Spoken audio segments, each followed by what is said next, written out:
So, good evening, everyone. On behalf of ECEL IIT Guwahati, I welcome you all to the talk on digital transformation by Sir Nitin Seth. He is an ingenious speaker who is the CEO at Incedo and also the co-founder of Plaksha University. He is an industry leader and a management consultant as well.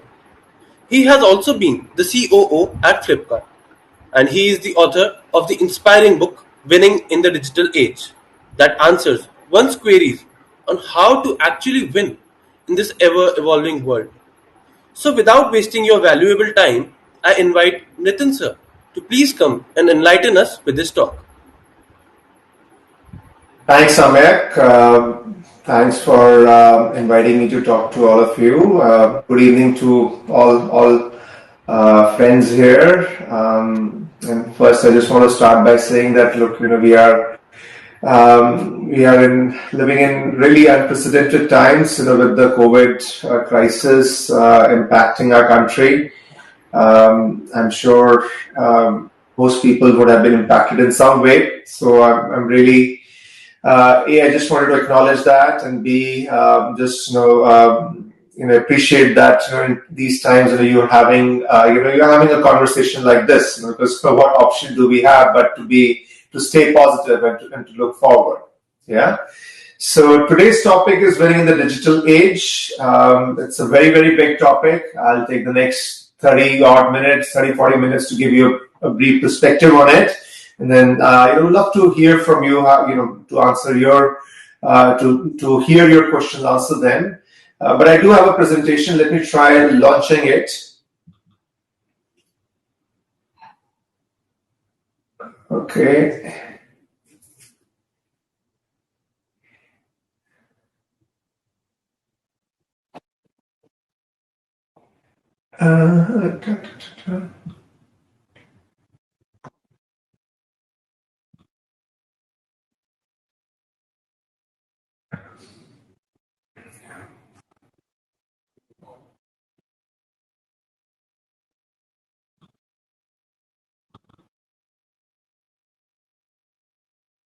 Guys, just give me 1 second, okay? So, American team, just give me 1 second.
I'm sorry, everyone. I think there might be some technical issue at his end.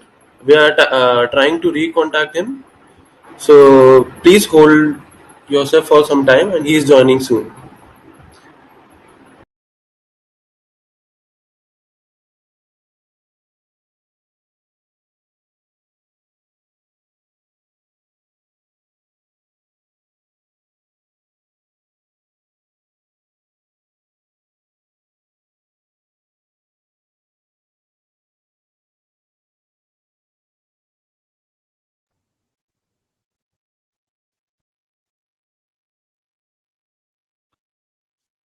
Hello, Samir, can you hear me now? Yes, sir, you are audible.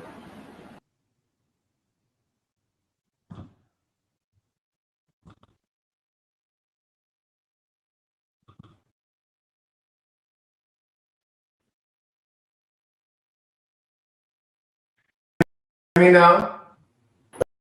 Yes, sir, you are audible.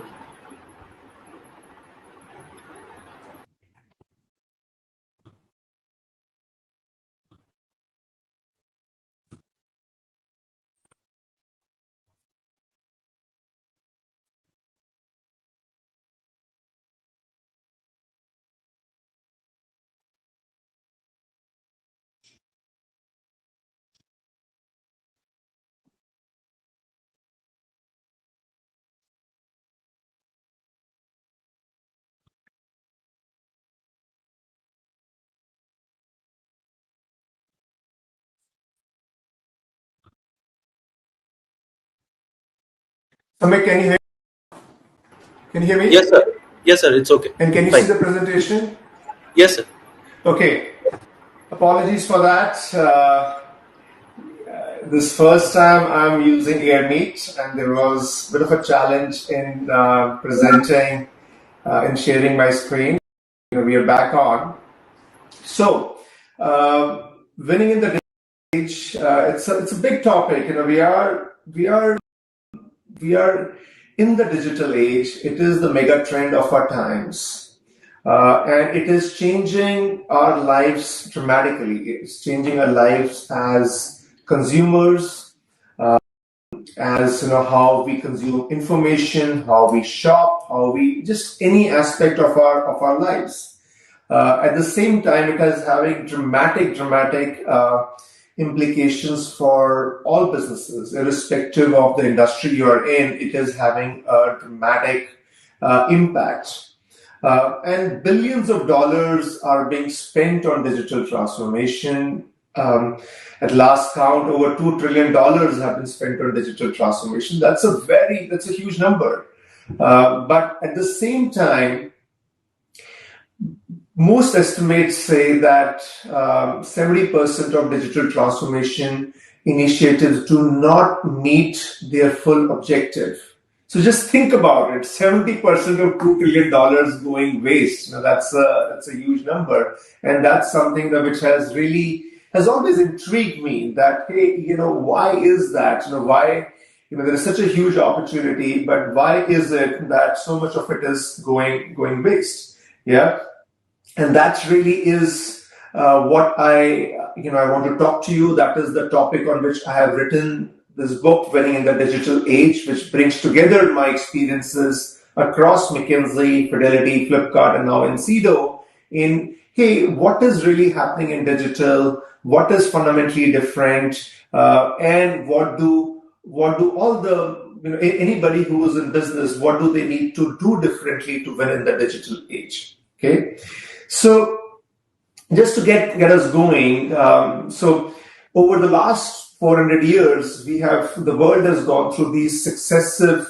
waves of industrial revolution, starting with the first industrial revolution, which was really about mechanizing production, to the second revolution, which was about electric power and mass production, to coming to the last century, which is where the information age really started. Now we are in the digital age. We have entered the digital age, and what is really unique about the digital age? Digital age is a fusion of a lot of the technologies from the previous eras. Yeah. So number of these things are intersecting, they are colliding, and that is really creating this unique digital age. And there are four changes in particular which I want to share with you. The first is the rise of devices. Over the last 10 years, the number of devices globally has gone from 5 billion to around 25 billion. And over the next 5 years, that number is further going to double. So the rise of devices. The second is the increase of data, the absolutely breakneck speed of increase of the volume, variety, and the velocity of data. Yeah, something which you understand. Third is in computing power, the increase in computing power, and the fourth is the increase in storage capacity. So these are the four changes. There are many changes, but these are four very big changes which are coming together and creating this digital age. Now, already in this digital age, you see there's a lot of action which has already happened over the last 10 years or so. But I would say that this is still very early stages of the digital age, at least for all of your working careers over the next 30, 40 years, is the digital age. Okay, it is the digital age. At different points of time, different technologies or business models may rise up and down, but next 30, 40 years is all digital age. Yeah, so I'll give you an analogy. I'm a cricket fan. So think of the digital age as a 5 test match series. Okay, and we are still in the first test match, we are at the lunch of day one. Yeah, we are still at lunch of day one. So there is a long, long way to go. There's a long way to go.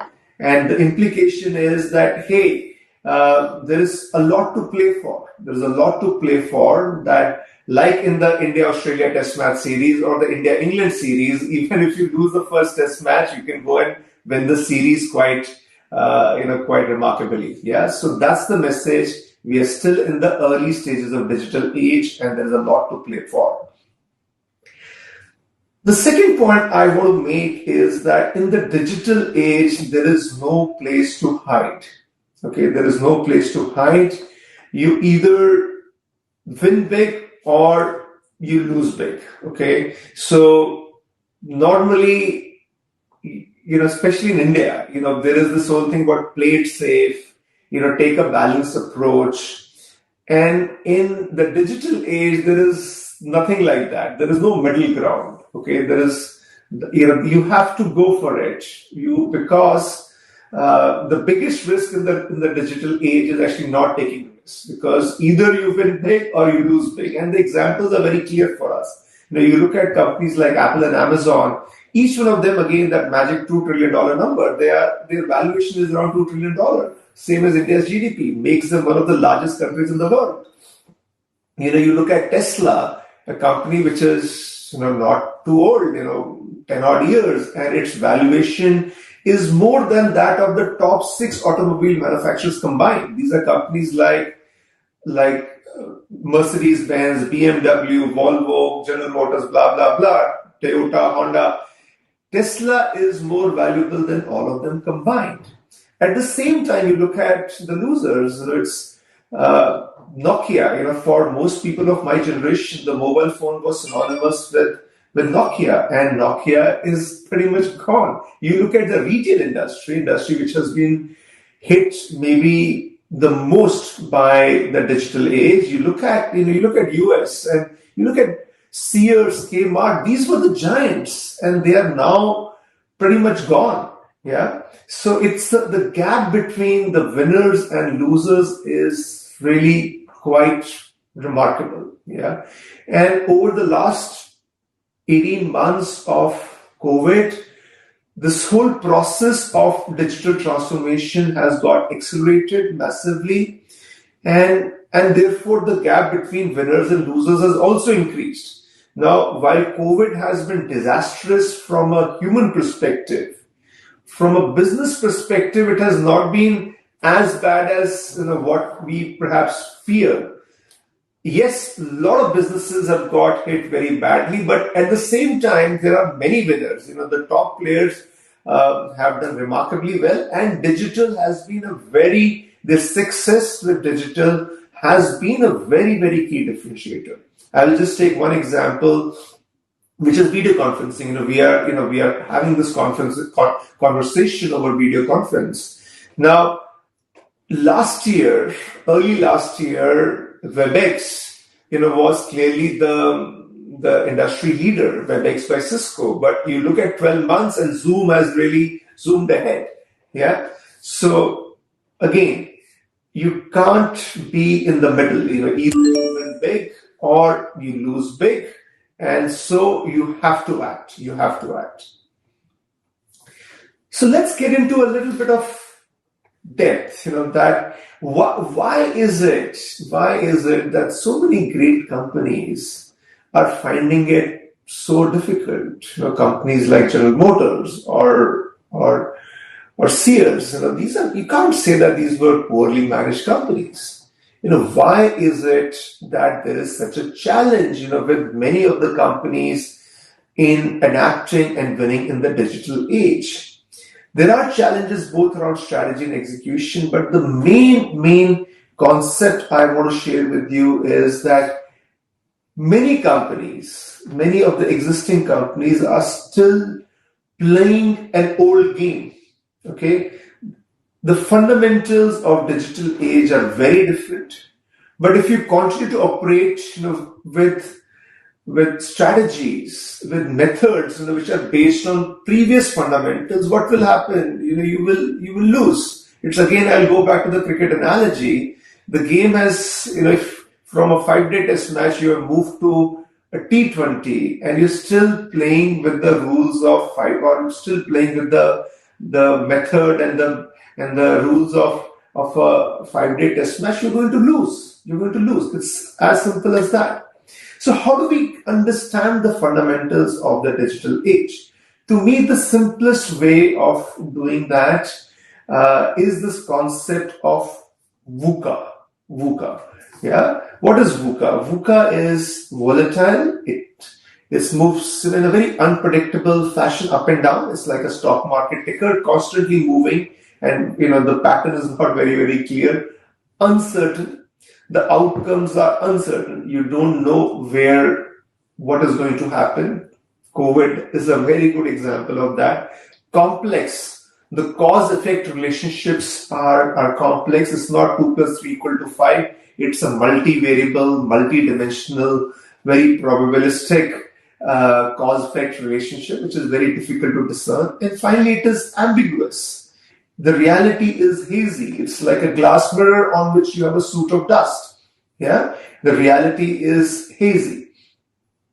So VUCA is, if you understand VUCA, volatile, uncertain, complex, ambiguous, you will begin to understand the digital age. Yeah. Now, going further, there are at least 6 trends, or there are 6 changes in the digital age, which are really fundamental. Yeah, which are really fundamental, and which are driving all the changes. Yeah, the first is customer. Customer is younger, it's a lot more demanding, it has a lot more options, therefore it is a lot more demanding. And the loyalty is also low. So customer was always king, but now customer is gone. Yeah, customer is gone. Technology. For all of you, this is maybe a very obvious thing, that digital age is being driven by technology. The role of technology has changed dramatically from being a support function to being an enabler to actually driving the business. And that is true for every business. Just think about it, that you are running a hotel business, you have a hotel somewhere, or you have a manufacturing plant, or you have a sugarcane processing unit somewhere. Technology is far away from your mind. Yeah, but all of these businesses, every business now, technology is center stage. Yeah, which is a very, very big shift. Third is velocity. The speed of everything is far higher. The speed is far higher. In business, you have the concept of a business cycle. Something starts, goes up, and comes down. You have the same at the product level, a product cycle. Now, all of these cycles are crunching. If a business cycle was 20 years, now it's 10 years. If a product cycle was 6-7 years, it's not 2-3 years. Yeah. Data. I already mentioned that the volume, velocity, variety of data is exploding. And therefore, it's a very big change in terms of how business is done. Let me just give you one example. So, I was talking to the head of data science at one of the largest telecom companies in the world. And I asked him, okay, what's your segmentation strategy? And he said, oh, I have 130 million segments. Do you know what that statement means? Because now they can get real-time and specific data about their 130 million customers. They can get specific data on each customer, and therefore they can target also each customer specifically. Yeah. So with the availability of data, that's a very fundamental shift in how you think about your business. Yeah. Number 5, iterative. See, when I was going through engineering college, when I went to IIT Delhi, and then I did my MBA from IIM Lucknow, one of the key concepts was right first time. Don't make mistakes. Analyze things properly and do it the right first time. Now, the digital age is anything but that. It's constantly changing. And therefore it is very difficult to say, okay, this is what I'm going to, this is the right thing, and I will continue to do the same thing over a long period of time. Because you are getting new inputs, things are changing. So it is iterative. It's like a feedback loop. Yeah, which is a very, very different mindset. Most management models are based on some kind of a sequential logic, whereas the digital age is anything but sequential. And the 6th point is interdisciplinary. And this comes really from the first point, that digital age is very, very anchored in the customer. For customer, any problem is not an engineering problem or a marketing problem or a product problem. For them, it's a problem. Yeah. And therefore, the approach you need in digital is interdisciplinary, which is many different capabilities, functions coming together. Yeah. And that is getting reflected in organization design. That is also getting reflected in education. Now, I think it was mentioned in my introduction that I'm one of the founders of Plaksha University, and a new technology-based university that's coming up. And in all the curriculum design there is now very, very interdisciplinary. Yeah. So these are 6 fundamental shifts that are happening, and you need to understand these 6 shifts to really play and win in the digital age. Yeah. Now, the challenge with digital is that it is so big. This whole topic is so big. It is so complex. That both companies and individuals end up looking at one aspect of it and think that this is it. Yeah. So either they say, okay, yeah, we are setting up a website, or we are setting up an app, or AI, or cloud. This is digital. These are all aspects of digital, but digital is a much bigger piece. It's like the story of the 6 blind men and with the elephant, that somebody touches the trunk or the tail or whatever, and they think that that's the elephant, but it's only a part of it. Yeah. So what I have tried to do, and I've done that in my book extensively, is that to lay out these 7 building blocks. Yeah, which the entirety of it, I think, begin to describe what digital age is about. I think this is still not the entirety, but at least, I think I've covered 80%. Now, as you think about digital age and think about winning in the digital age, there are at least these 7 aspects. The first is about new rules of business. That's something that we began talking about. The fundamentals are different, and therefore you need new rules. The second is this notion of industry maturity curves, that all industries are getting impacted by digital. Some are more impacted, like retail or media. Some are less, perhaps. Manufacturing is less impacted today, but all are impacted.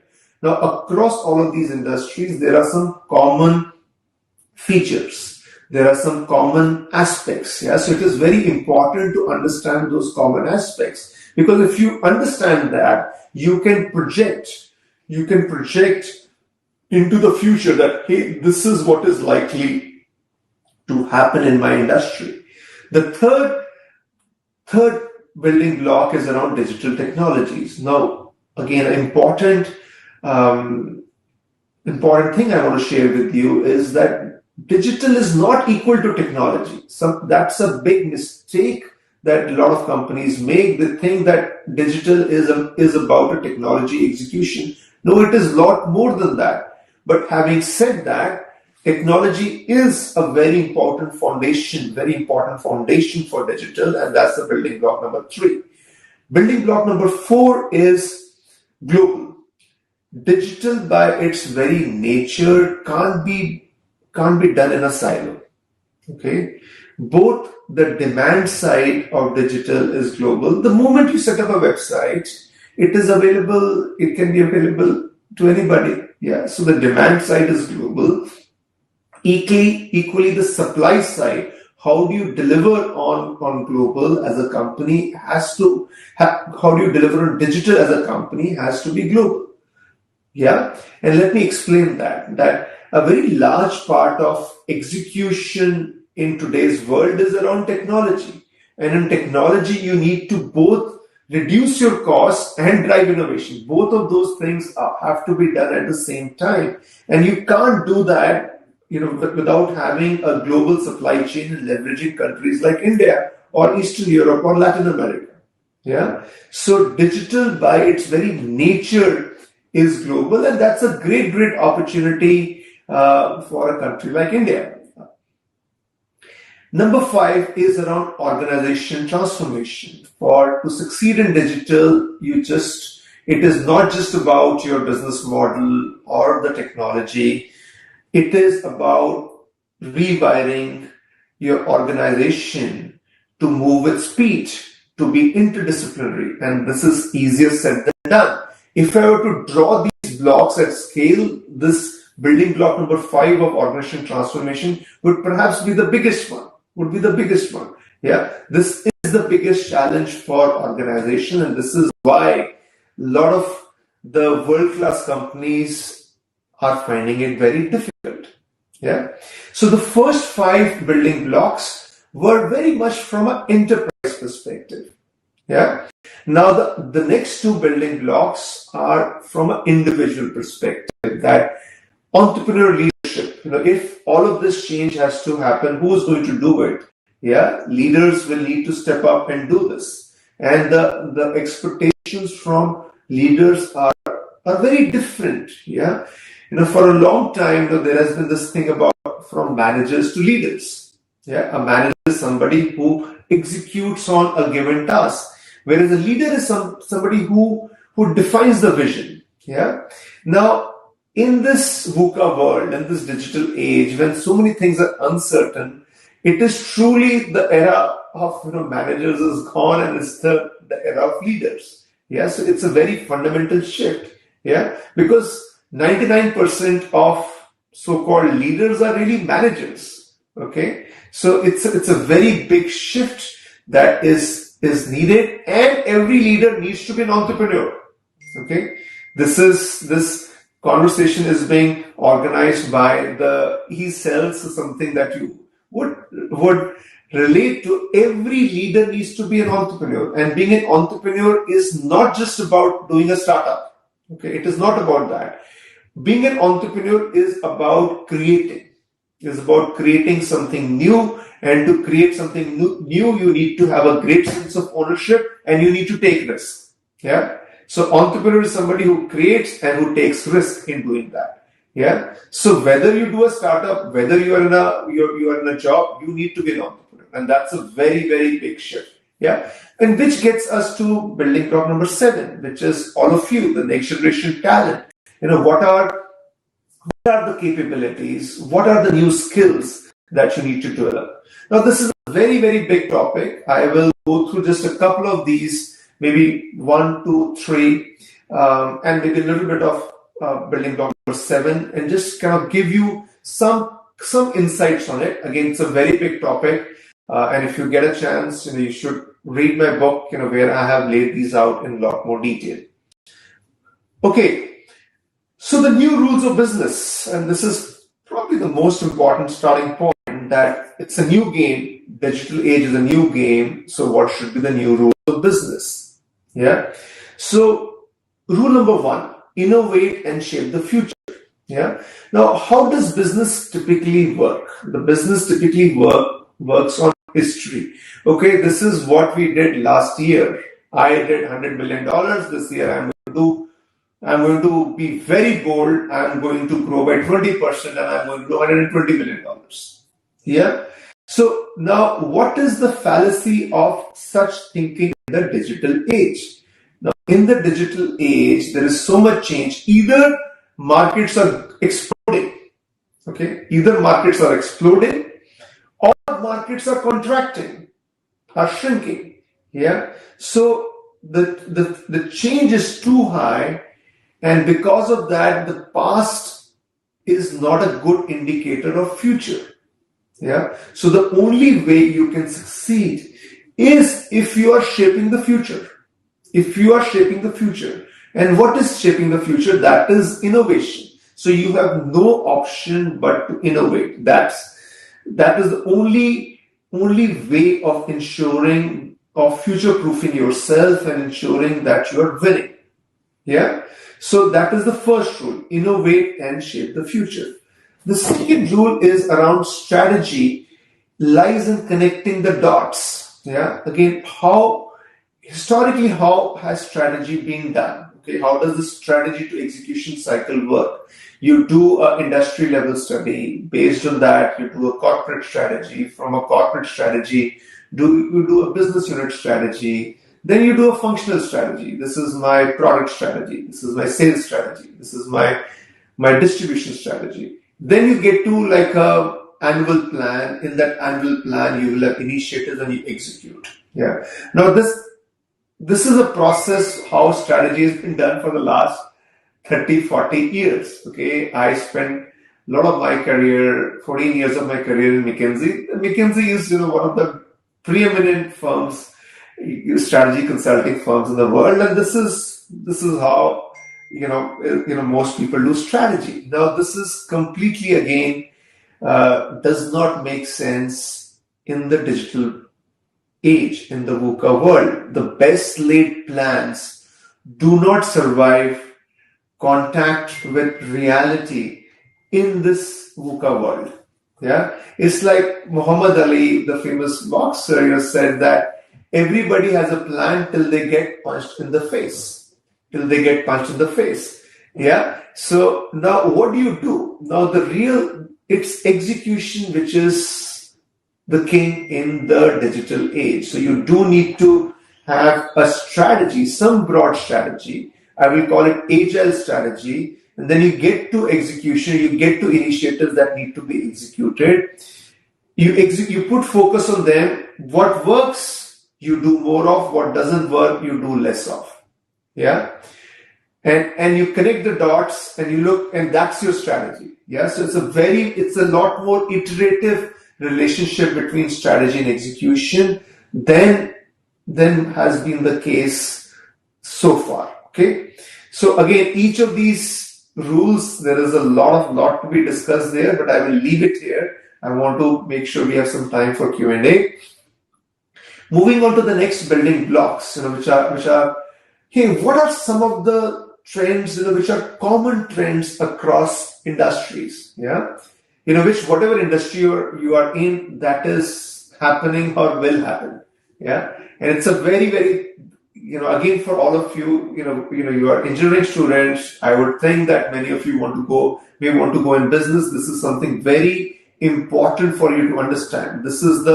You understand this, and this will start sowing the seeds of your entrepreneurial journey. So first is rising customer expectations. I talked about that earlier. All I would say here is that, look, again, whatever be the industry, the expectations of the customer are being defined by Amazon and Netflix. Yeah. So so the expectations are way, way, way high. So even industrial companies, very boring type of products, all of them, the customer expectations, they are now facing very different set of customer expectations. Second is the disintermediation of the industry value chain. See, any industry you look at is some kind of a value chain. There is a manufacturer. Manufacturer sells to a distributor, sells to a wholesaler. Wholesaler sells to a retailer. I'm just giving you a very simple view. Yeah, there is a value chain.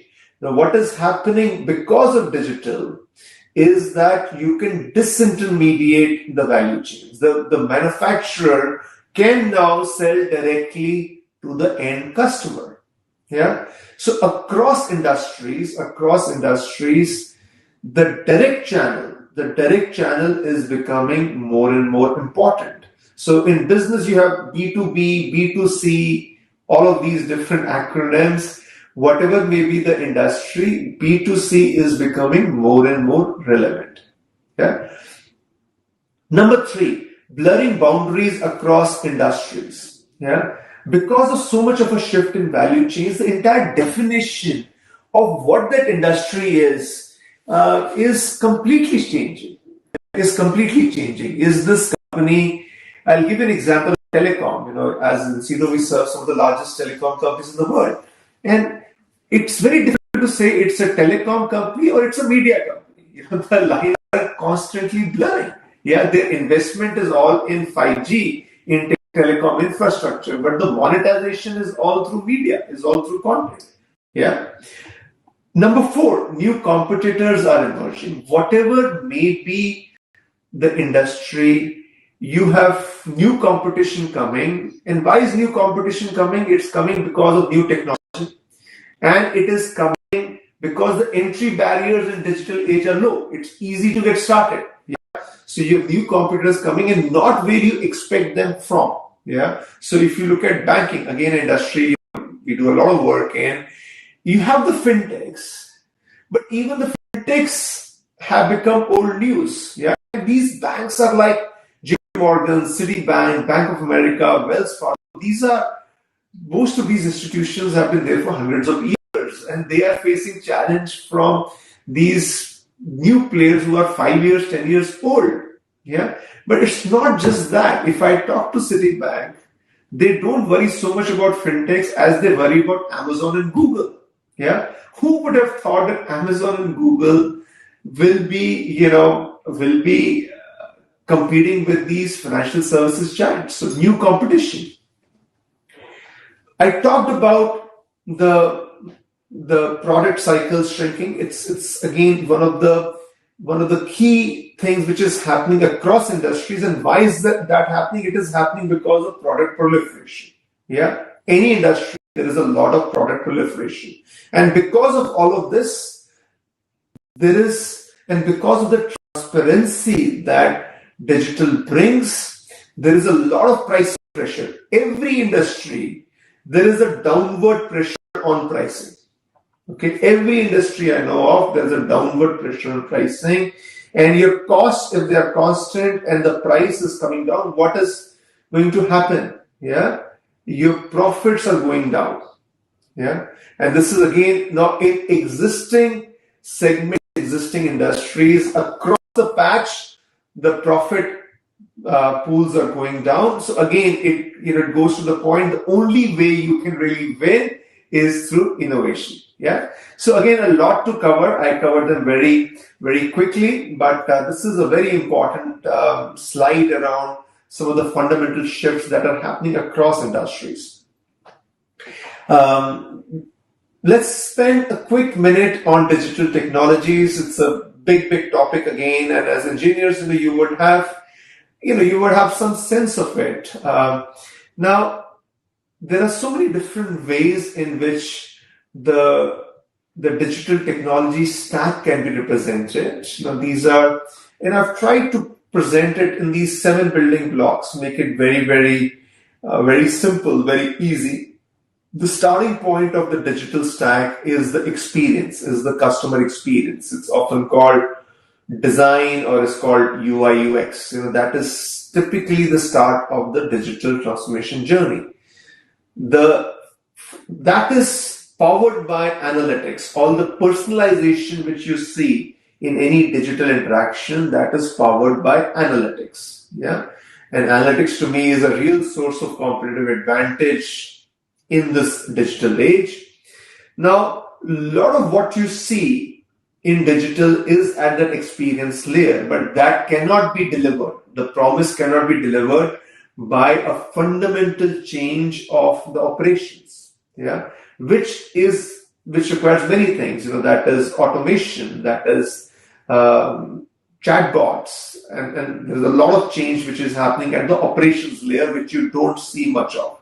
Yeah, all of this is getting powered by AI. AI is this big enabler which is now powering the next generation of digital transformation. Yeah, and AI is now coming of age. So far it was a lot of proof of concept, but now AI is reaching a certain scale.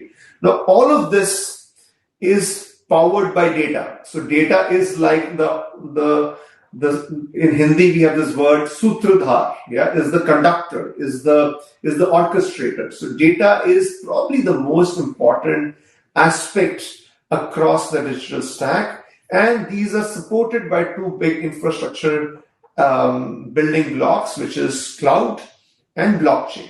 Yeah, and cloud has become the scope of what is cloud, the definition of what is cloud is continuing to increase, and that has become a very, very big way of transforming the digital stack. Yeah. Now, the final point I would make here is that all of these digital technologies now on a standalone basis, they are very important. But from a outcome perspective, you get the outcome when all of these things sync together. Okay. And you have a virtuous cycle or you have a vicious cycle. Yeah, it's a bit, let me again give you an analogy, and now I'll give a non-sports analogy. Think of it as like an orchestra, that each individual player is like a technology building block, has to be very good. Yeah, but they have to be in sync. Only if these individual artists are in sync will you have beautiful music.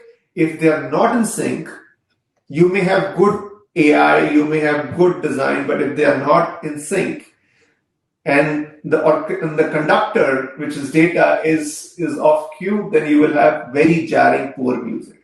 Yeah. So that's a little bit on digital technologies. I will fast forward, just given time, and just come right to some of my advice for all of you. Yeah. For all the young colleagues here. See, digital age is the age of abundance. Okay, is the age of abundance.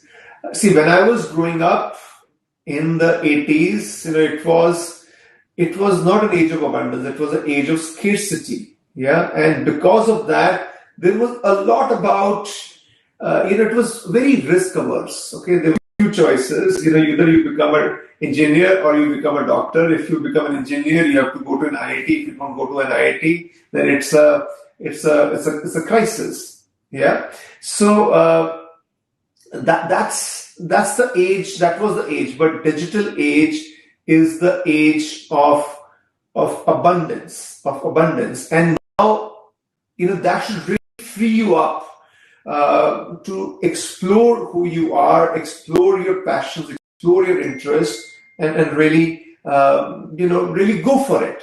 Yeah.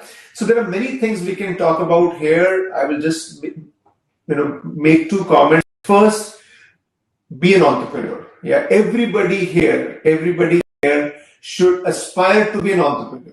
Yeah? An entrepreneur, again, is not just about doing a startup. Entrepreneur is this mindset of creation and of taking risks. Everybody should be an entrepreneur. Yeah.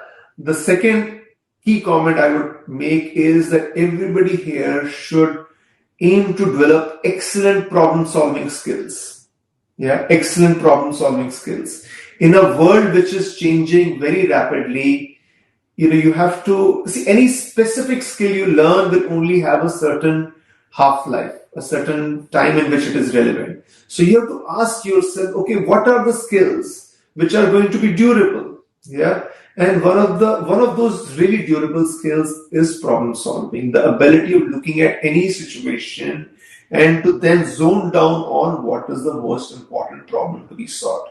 Yeah, this is something which I would really, these are many things that we can talk about, but being an entrepreneur and building strong problem solving skills is what the message I would like to leave you with. And the final thing I would say is that, look, let's just spend a minute on India. Digital disruption is such a big opportunity for India. Our first slide was that we are the fourth this is the fourth industrial revolution. Now, one of the characteristics of each of these successive waves of industrial revolution is that it has led to a new winner. Yeah, pre-industrial revolution, India, Asia, China, this was the economic powerhouse of the world. With the first industrial revolution, and of course also supported by colonialism, Europe came to the fore. Yeah, second industrial revolution and the third industrial revolution, America rose. Yeah, and Europe kind of has come back somewhat. Now, I think it is reasonable to assume that in this fourth industrial revolution, the digital age, there will be a new winner. Yeah, and we can already see China being very strong, but I think there is a great opportunity. I believe there is not going to be only one winner. There are going to be multiple winners, and India certainly has a great opportunity. Why is that? Yeah. See, the inherent feature of digital is that it democratizes access. It democratizes access to technology and to information. Yeah. And think of a poor country like ours, yeah, where you have millions of people who still do not have access to high quality education. But now with digital, they have the mobile phone. Yeah. Now with digital, they have access to the best education in the world because that's available online. Yeah. So it really is a way where the potential of hundreds of millions can be, it can really be unlocked. Yeah. And number of those, it's not just theoretical. Number of those, conditions, necessary conditions are there. We have one of the largest smartphone penetration in the world. More people have, there are almost 800 million people who have got mobile phones in India. That is more than people who have got access to sanitation. Yeah. The lowest cost of data probably in the world. We have this whole Aadhaar stack, which is a great digital infrastructure in the country. We're already leaders in the IT industry. We are by far the biggest force in the global IT industry, and that gives us a huge technology kind of culture. And we have the young population, 850 million people below the age of 35. It is a remarkable number. So a lot of these things are in place, and I think there are so many digital opportunities that India and all of you as entrepreneurs can capture. And it is how do we continue to lead in this as a global IT leader, creating of new digital age unicorns. Why are all the unicorns being created out of Bay Area or now coming from China? Why can't India create the next Amazon and the next Tesla? Digitally transform conventional industries. We spoke about that every industry will have to go through digital transformation. Why can't we lead in that? And in public services, all the public services are ripe for digital disruption. Why can't we drive that process? So there are so many possibilities. This itself is a conversation that we should have at some point. But let me, I'm just cautious of time. I'll stop here, and then Samyak and team, if would be very happy to take any questions. Yes, sir. There might be some questions from. Samyak, you're on mute if you're speaking. Am I audible?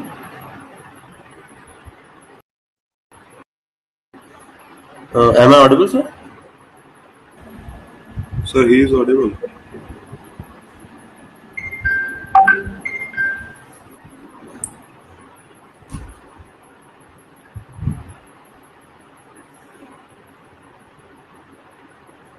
Samyak, I still can't hear you. Can you hear me? I see questions on the board, so maybe I will just try to answer them.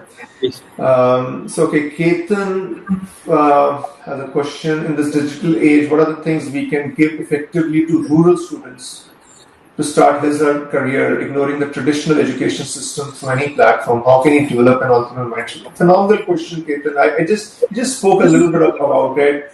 Education to me is is one of the aspects which are going to go through, which are going through the biggest disruption, the digital age. I think all they need is, all we need is that for basic access, whether it is mobile phones or laptops to get there, because all of these platforms are now there. All these MOOCs, all of these edtech platforms are there, and I'm just seeing just incredible, incredible energy coming from so many of our young students from rural areas. I've had the opportunity of mentoring some of them, and I think this is a change which is happening. And this is, I just spoke about it. I think this is the explosion. This is, to me, is almost like, a next independence movement for India, where hundreds of millions of our young people who are in the India that is Bharat, okay, who are in our villages, who are in the small towns, they are going to get empowered because of technology. How different is the startup culture in India than in the US? Shyam, great question. I often think about it. I think the entrepreneurial energy is very high in India. Okay, so it's a big shift. Really, young people are very passionate. They are willing to take the risk. Yeah, and that extent, I think it is no different from US, or maybe it is the passion is even higher. I think the thing which is different is the long-term orientation is not there. Yeah. So in the US, what I see, and in some other markets that I see, that there is a lot more of a long-term orientation. Yeah, and therefore there is a lot more of a investment orientation. That okay, we are going to invest, we are going to play it out, and we are going to yield big returns. Yeah. Whereas with entrepreneurs in India, what I feel is that it's a lot of people are in a hurry to reap the benefits, to extract the value, and to suddenly become a millionaire. Yeah, and I think the more anxious you're about doing well financially, yeah, more it limits your opportunities, of really doing it big. That to me is the big difference. Yeah. Okay. A lot of question coming. Chetan has a question. Do you think becoming successful is more about the person, timing, circumstances, or other external forces, spiritual, good luck, fate? What would you tell a university student to work on the most? See, there are, of course, Chetan, you're right. There are many things, that go into success, and timing, luck, are factors. You can't say that they are not. Now the question is that, what are things you can focus on? Yeah. So, growing up, one of the books that I really influenced me was 7 Habits of Highly Effective People by Stephen Covey. And if you haven't read it, you must read it. And one of the concepts that Stephen Covey talks about is the zone of influence and a zone of concern. Yeah. Zone of influence is something you can do something about. You can take an action. Zone of concern is what you feel worried by. Now, most people are in that zone of concern, and that zone of concern keeps on growing and growing, and it just kind of becomes overwhelming. But entrepreneurs focus on the zone of influence. What is it that I can focus on? Yeah. And as you do that, your zone of influence keeps on increasing. Yeah. So that's what I would say, that, focus on your zone of influence, focus on working hard, on building some real expertise, on having some interesting experiences. Yeah. And I think you will be in good shape. Okay. So luck and all of those kind of things will take care of itself. Yeah. Mihir asked a student that tips for aspiring entrepreneurs on how do you assess the market reach of your idea. See, the it's a very interesting question here. See, for your idea, I would say the best way of having a killer idea is if it is coming from your personal experience. If it is coming from your personal experience.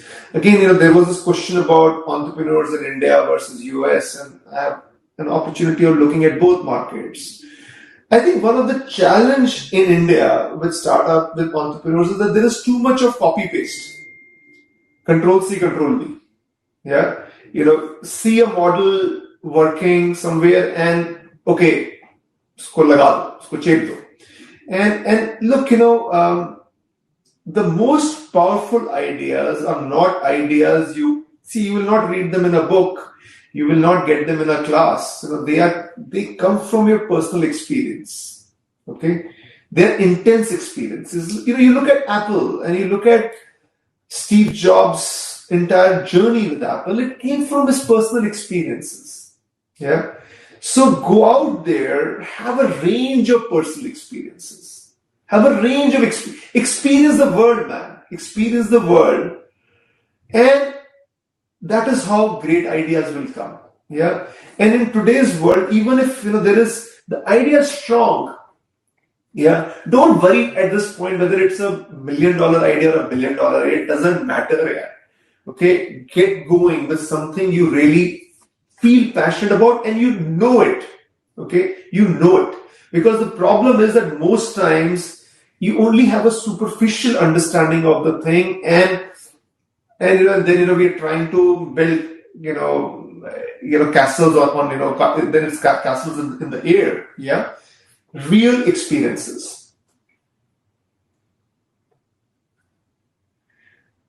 Suryansh has a question that we need multidisciplinary approach, but how to go about it? I mean, I don't think we can learn everything. Of course, Suryansh, we can't learn everything.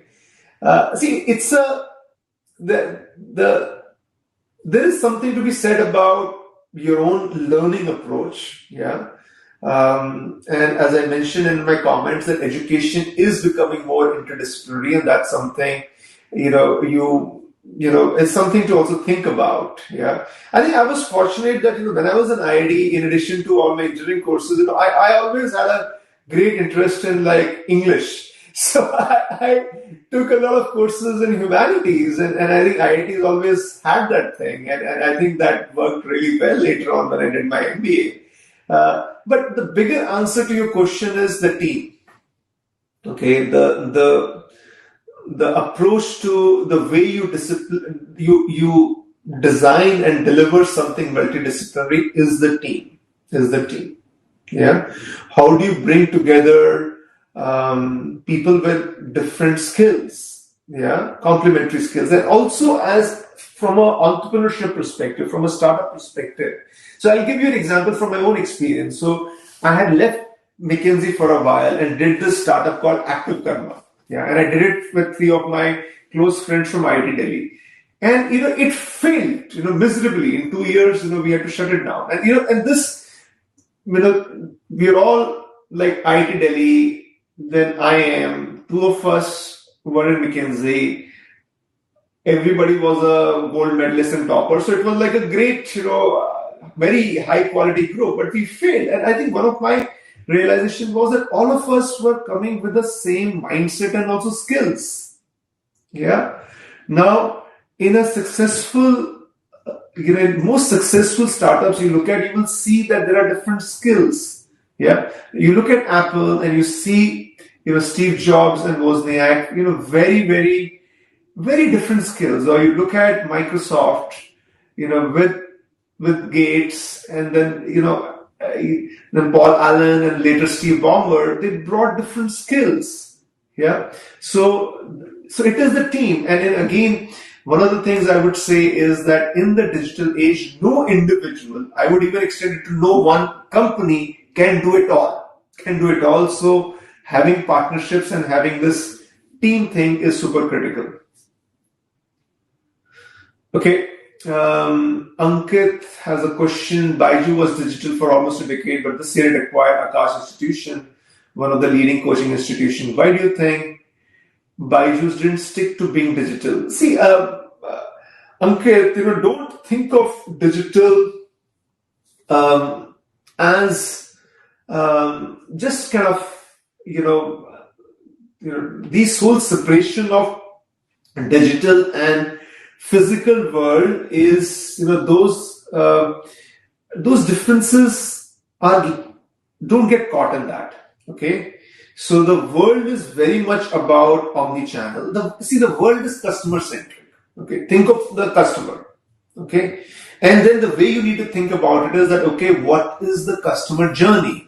What is the customer life cycle?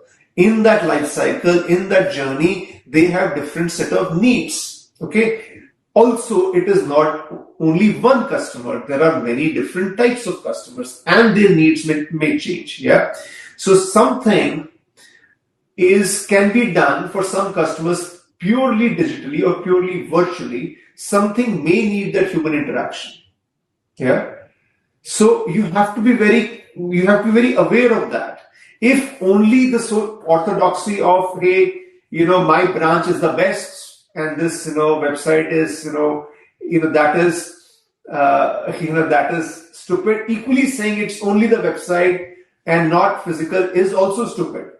Yeah, it has to be omni-channel. It has to be customer centric. However, all of those interactions there is a common data running, and there is a common technology which is orchestrating that. Yeah. So this notion of digital is a lot more than just the website. Okay, that physical interaction is also being enabled by digital technologies. Yeah. So I was super happy to see Byju's move. It told me that, okay, they are thinking long term. They are actually trying to solve it properly. Because just with only a virtual offering, they could have gone only till here. Yeah. But with a virtual plus physical offering, the opportunity for them is much higher. You look at Amazon. Is there a bigger poster child of digital than Amazon? Yeah. But Amazon ended up acquiring Whole Foods. Why did they do that? Yeah. Tesla, the entire sales process, they sell the car like an electronic gadget, but they also have showrooms. Yeah. So think of it, don't think of these separations, think of it as the customer journey. The world is very much omni-channel, and digital is not just about a virtual website or the app. It is enabling the entire process.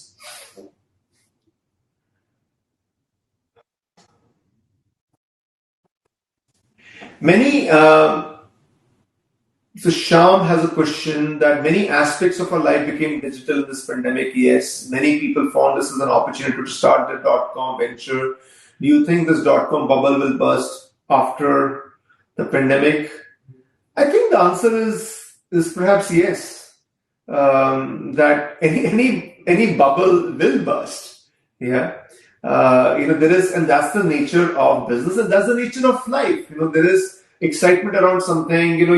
A lot more of it happens than makes sense, and then there is a correction that happens. So it's a nature of it's almost given. Yeah. But having said that, those who are doing these startups, should they not be doing it? Absolutely not. They should be doing the startup. Yeah. Because if you are doing a startup, be very ready that you will fail. Yeah. See, in this digital age, in this VUCA world, there is nobody who will not fail. Yeah. Because it's so unpredictable, it's so complex, it's so high velocity. You will fail. I fail every day. As a CEO, every day there is something happens that I say, oh yeah. So you need to, the point is that what you learn from it and what you do with that learning. Yeah. You need to be resilient. Yeah. So yes, many of these will fail, but the thing you can do right now is some of the things I talked about earlier, that how do you anchor your startup on a very solid idea which is real, not theoretical, yeah, which has got some depth. Yeah, you do that, you build a good team, yeah, which brings complementary perspectives so that you're not caught in your own rabbit hole. Yeah, you do all the things to improve your chances of success. Even after that, if you fail, that's okay. Yeah, that's okay. What do you learn from it?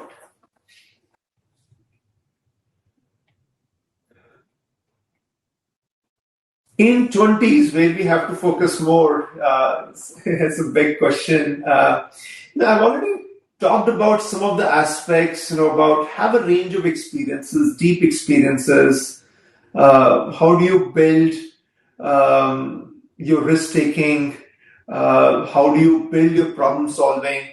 See, one of the things which I've not talked about in 20s, maybe you don't think about, or you think about it in a certain way, is building relationships. Yeah. So, see, at this stage of life, and I'm just, about to turn 50, what I've realized is that my biggest asset is not my bank balance or even my knowledge. Yeah. My biggest asset are my relationships. Yeah. And the success and growth that I've had in my career has been a lot about relationships, and many of those relationships I formed in IIT. Yeah. So if I look at my company, a lot of I'm doing this company with a lot of my friends from IIT. It's amazing. It's so brilliant. And who would have thought? That the relationships that you build back in college, they go such a long way. Yeah. So over a period of time, it's the relationships, which are really your most valuable assets. Yeah, most valuable assets. And I just think that at a younger age, if I was even more aware of it, I would have invested even more time in it. Yeah.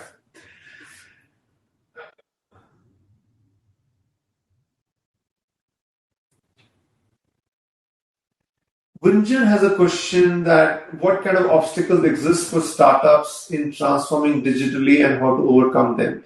See, Gunjan, this word about transforming digitally is perhaps more a challenge with the large legacy companies.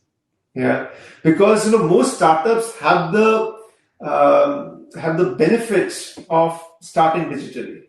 Yeah, because they would typically start with a digital, front end, if the infrastructure would perhaps be cloud based. Because see, why is that? Because that is the most efficient, natural way of doing it. Yeah. So most startups, I think the digital is not necessarily the biggest issue for them, but often the issues are what we discussed earlier. Is the idea, is it really solving a problem? Yeah. Is there a pain point you are really solving? Yeah. Is this going to make any difference to the world? Yeah. And I think a lot of the conversation we had around the industry maturity curve and understanding some of the fundamental drivers and shifts in business, I think that with startups tends to be the bigger problem. Yeah. And that's something to focus more on. Yeah. How useful is an MBA in providing a new perspective to business challenges? I think, I'm a big believer in education. I think education, and that's why I also invest in education. Look, any education helps. Yeah. And I think MBA is certainly a very helpful course that, when I did my engineering, it helped me, build this confidence that of going deep into problems. Yeah. But MBA gave me the breadth, because, you were, like in the first the first time I was exposed to finance, to accounting, and I joined, and there are all these chartered accountants who had joined, were in my MBA class, and they, of course, knew it so well. But even in the first semester, I could do very well, and by the second semester, I think all the CAs were behind, and all the engineers were topping the finance courses. So it just builds, and that was not it. There was marketing, which for many engineers can be a very difficult thing, and there was HR, which is all soft things, which again, as an engineer, is not easy. But in 2 years, I could get a very broad experience, which I thought was very, very helpful, and maybe I also found my own kind of strength that maybe I'm a much better kind of more the whole integration and the breadth that MBA provides. I was better at it than I was at being an engineer. Yeah. So, my children complain all the time at my house that, I can't even, change a light bulb properly. So but I think I can run a company perhaps. So so education is always good. I think MBA is a great course. Now, it's not a one size fit all. There are some people who are really meant to be engineers. Yeah. And they should, think about that. Yeah, they should. That's what they should do. They should not waste their time on MBA. There are some who are just born risk takers and to a startup now. They should not waste time. So I don't think there is a right answer or wrong answer. You need to know yourself. Yeah, you need to know yourself, and that's one of the points I made, that in the digital age, which is the age of abundance, you don't need to follow the set formula: engineer, doctor, engineer, IIT. No need for that. Yeah, no need for that. You can know yourself and follow your own path.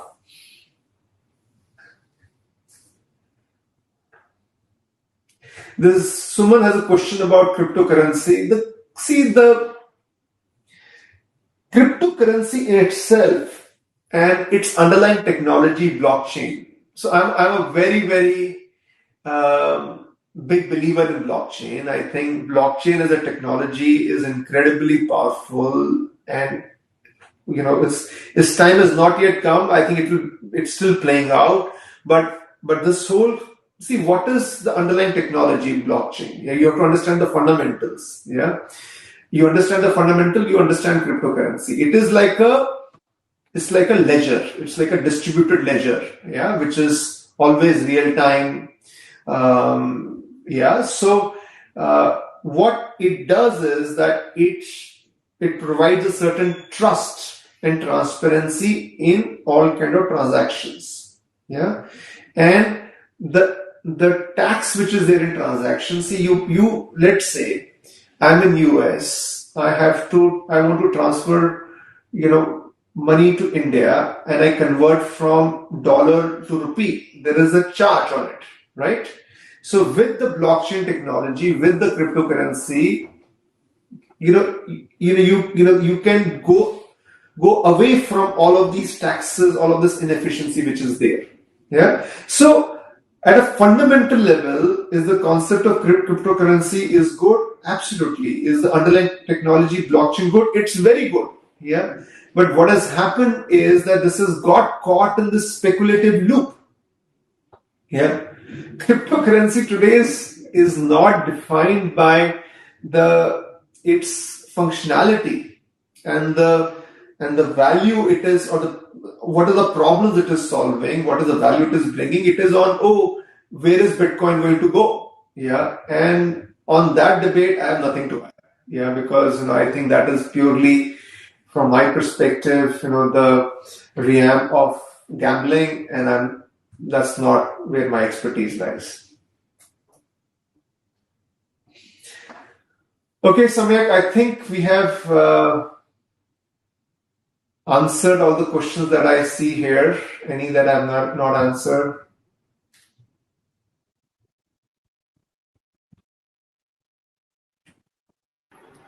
So there is this I think it's probably done from my perspective. So anything that you would like to? Yeah. Am I And audible? we can close here, Samyak. Am I audible?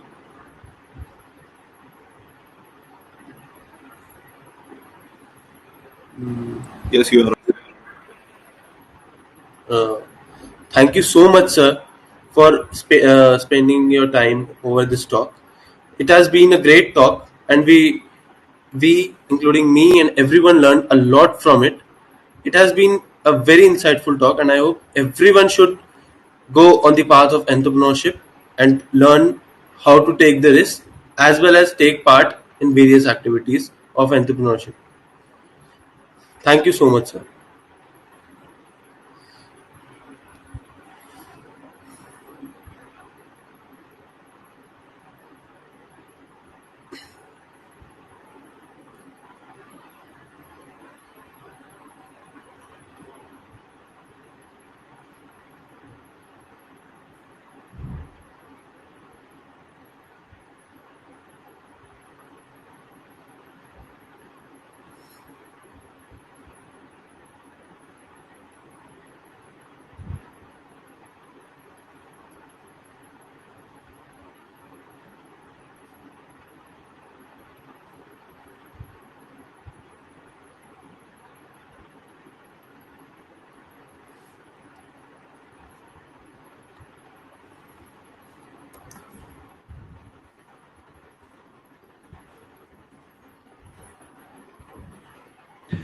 Okay, bye now. Bye, everybody.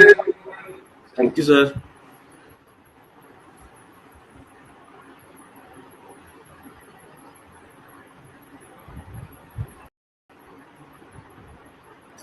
Okay, so hold on, guys. This is not over yet. We have yet another surprise for you. Uh, Please let me share my screen.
So this was the teaser of our upcoming event. Further details will be coming soon. So stay tuned with ESL IIT Guwahati. And thank you so much for coming on this.